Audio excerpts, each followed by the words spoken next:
नमस्कार। उत्तर प्रदेश, जहां की राजनीति अक्सर देश की दिशा तय करती है, एक बार फिर अपने कुछ सबसे संवेदनशील मुद्दों शराब और मांस की बिक्री को लेकर जारी गहरे विवादों के केंद्र में है। मुख्यमंत्री योगी आदित्यनाथ की सरकार इन दोनों ही क्षेत्रों में कड़े कदम उठा रही है, लेकिन इन कदमों ने सिर्फ कानून व्यवस्था के मोर्चे पर ही नहीं बल्कि सामाजिक, आर्थिक और राजनीतिक स्तर पर भी एक बड़ी बहस छेड़ दी है। आज हम इसी पूरे परिदृश्य का विस्तार से विश्लेषण करेंगे। शराब नीति, नियंत्रण बनाम राजस्व और सामाजिक चुनौती। उत्तर प्रदेश में शराब का मुद्दा केवल एक राजस्व स्रोत नहीं बल्कि एक गहरी सामाजिक और नैतिक बहस का विषय भी है। योगी सरकार ने जहां एक तरफ पूर्ण शराबबंदी से परहेज किया है, वहीं दूसरी तरफ शराब की उपलब्धता और उपभोग को नियंत्रित करने के लिए कड़े नियम बनाए हैं।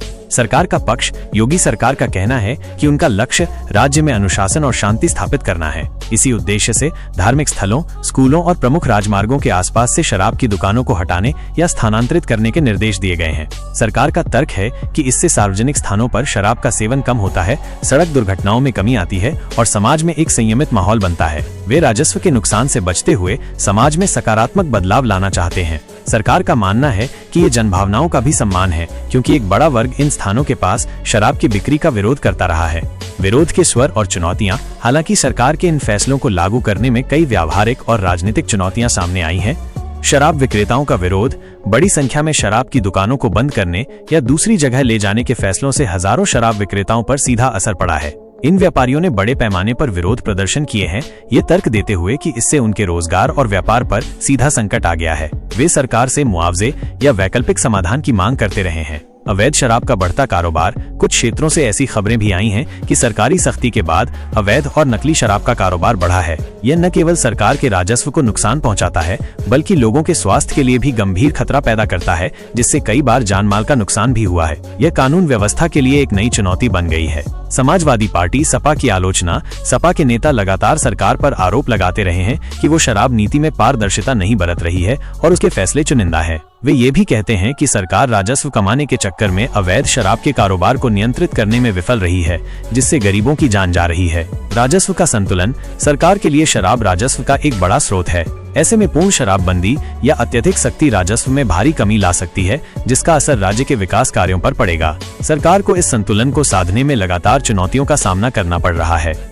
मांस नीति। स्वच्छता, आस्था और आजीविका का टकराव। उत्तर प्रदेश में मांस की बिक्री का मुद्दा शायद और भी ज्यादा संवेदनशील रहा है, खासकर योगी आदित्यनाथ के मुख्यमंत्री बनने के बाद। सरकार ने इस क्षेत्र में भी कई कड़े कदम उठाए हैं, जिन पर तीखी प्रतिक्रियाएं देखने को मिली हैं। सरकार का पक्ष और तर्क। योगी सरकार ने सत्ता में आते ही सबसे पहले अवैध बूचड़खानों पर बड़ी और निर्णायक कार्रवाई की थी।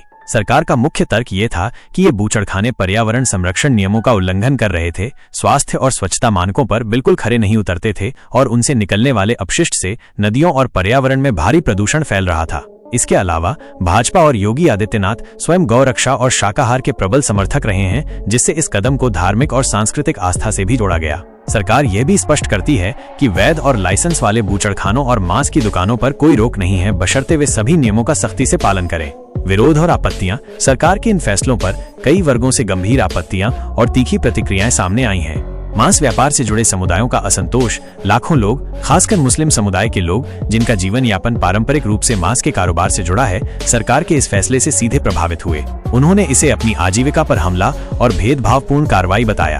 इन समुदायों ने आरोप लगाया कि वैध लाइसेंस होने के बावजूद भी उन्हें अनावश्यक सरकारी सख्ती और उत्पीड़न का सामना करना पड़ रहा है। उनका कहना है कि सरकार को नियमों का पालन करवाना चाहिए, लेकिन लोगों के रोजगार को छीनना नहीं चाहिए। समाजवादी पार्टी सपा की तीखी आलोचना। सपा ने मांस कारोबार पर हुई कार्रवाई को एक समुदाय विशेष को निशाना बनाने वाला कदम बताया। सपा नेताओं ने आरोप लगाया कि ये कार्रवाई जानबूझकर की गई ताकि मुस्लिम समुदाय को आर्थिक रूप से कमजोर किया जा सके। वे कहते हैं कि सरकार भेदभाव कर रही है और केवल कुछ खास समुदायों को निशाना बना रही है। आम आदमी पार्टी। आपका विरोध। आपने भी इस मुद्दे पर सरकार पर हमला बोला। आपके नेताओं ने अक्सर ये सवाल उठाया कि सरकार छोटे और स्थानीय मांस विक्रेताओं पर तो सख्ती करती है, लेकिन केएफसी जैसी बड़ी मल्टीनेशनल कंपनियों या बड़े पैमाने पर मांस उत्पादन करने वाली इकाइयों पर ऐसी कार्रवाई क्यों नहीं होती? वे इसे दोहरे मापदंड और छोटे व्यापारियों को परेशान करने की नीति बताते हैं। आपका आरोप है कि भाजपा खान-पान जैसे मुद्दों पर राजनीति कर समाज में उन्माद और विभाजन पैदा करती है। अचानक उपलब्धता में कमी। शुरुआत में इस कार्रवाई के चलते राज्य में मांस की उपलब्धता में भारी कमी आई थी, जिससे कई रेस्तरां और होटल व्यवसाय भी प्रभावित हुए।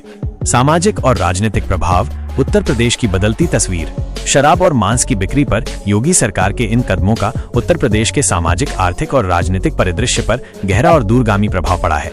ध्रुवीकरण की राजनीति, ये मुद्दे अक्सर राजनीतिक ध्रुवीकरण का कारण बनते हैं। भाजपा समर्थक इसे हिंदू आस्था, संस्कृति की रक्षा और एक नैतिक समाज के निर्माण के रूप में देखते हैं और सरकार के इन कदमों का जोरदार समर्थन करते हैं।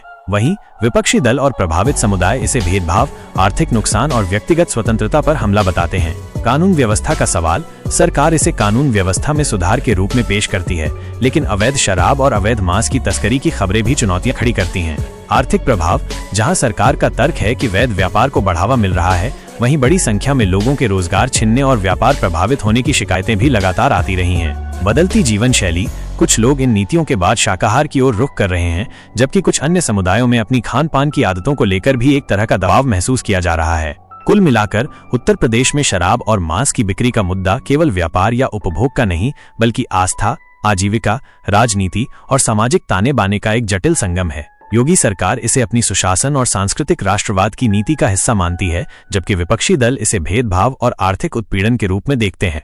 आने वाले समय में ये नीतियां राज्य के सामाजिक आर्थिक माहौल को कैसे और आकार देंगी और उनसे जुड़े विवाद किस दिशा में जाएंगे, ये देखना महत्वपूर्ण होगा। हमारे साथ जुड़े रहिए और देखते रहिए और भी शानदार वीडियो। अगर आपको ये वीडियो पसंद आया है तो इसे लाइक, शेयर और सब्सक्राइब करना न भूलें। और हाँ, बेल आइकन दबाना मत भूलिएगा ताकि आपको हमारे नए वीडियो की नोटिफिकेशन मिलती रहे। धन्यवाद।